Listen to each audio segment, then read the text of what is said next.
Okay, peeps, this is my first video for Facebook.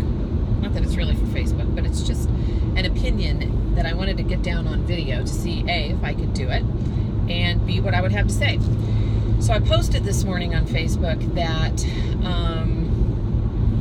one of the challenges with the results of the election is that we are continuing in our opposing sides, and that I know that there's no way that we can solve any problem, or that you can solve any problem without first understanding the problem that you're trying to solve. And what the sweeping upset in the election helped me to realize is that the plight, the perspective of a large percentage of the country is something I don't understand. And so what I wrote this morning on Facebook was, why don't we just, before continuing with any of the hatred or the judgment or the perspectives that limit us and keep us separate, why don't we just try to understand what the other person's perspective looks like? And so what I suggested was talking to a few of those on the other side of the aisle from you. So if you're a Hillary supporter, then talk to a couple of Trump people and ask them what the biggest issues are that they're facing in their lives. And if you're a Trump supporter, vice versa, do the same thing. But then as I thought more about it, this concept that you can't solve a problem that you don't understand. So first thing we need to do is actually understand what the situation looks like from our, those people who view the world differently than we do. That's definitely the first step. But then it's also that we have come to this conclusion that there are two sides, that either that there are these polarizing views.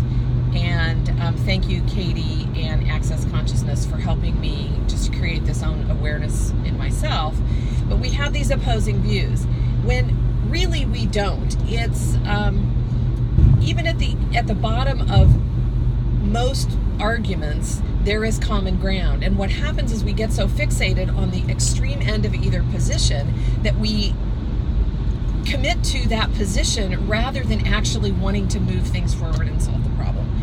And so take, for example, abortion, or a woman's right to choose, or being pro-life or pro-choice, or however you want to frame that argument. If we changed the question, we might have a different result. So what is the one thing that pro-lifers and pro-choice people would love to be able to do? Well, they would love to be able to reduce the number of unwanted pregnancies, right? So if we could all just get together and focus on reducing the number of unwanted pregnancies by whichever means we believe, if it's birth control or if it's abstinence or whatever your belief system is, then the problem goes from being this big to being this big.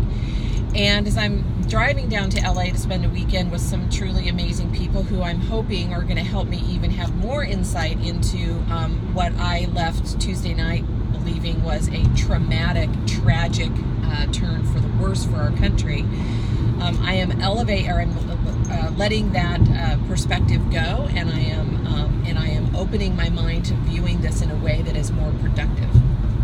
So back to, we have opposing views. So do we really have a view in this, country that, whites are better than blacks? Well, maybe at some level some people do. I believe that's more unconscious, if it's so, rather than conscious. In many cases, I understand that there are extremes on either end. Do we really want, illegal people flooding into this country illegally? Well, generally speaking, if you ask most people, they would all say, no, that doesn't seem right? So, we get fixated on these extreme ends of the positions, or these sound bites around the positions, without truly understanding them.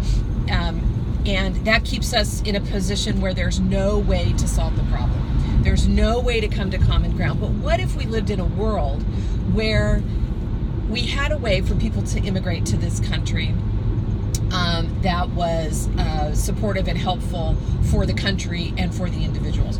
What if we had a way to pick another issue? What if women were paid equal to men? What if blacks and people of color were treated with the same dignity and respect and privilege that white people where white people are treated? What if people out in the countrysides and and those small communities that voted overwhelmingly for Donald Trump, what if they didn't feel disenfranchised? What if our black communities, inner cities, didn't feel disenfranchised? What if everybody felt like they were part of the same country and that there was this collective sense of all being together? You know, that's kind of possible. We don't have to settle for a world that is, I'm going to fight for Hillary, I'm going to fight for Trump. That's bullshit. And that's an old, outdated way of thinking. That is an enemy-based way of thinking, and we don't have to think that way.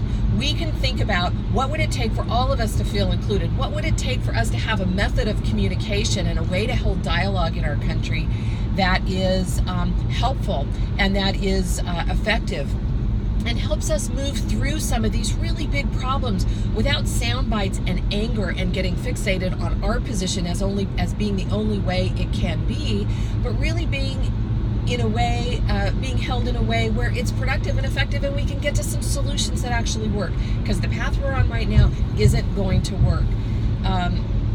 So just something to think about. See you later.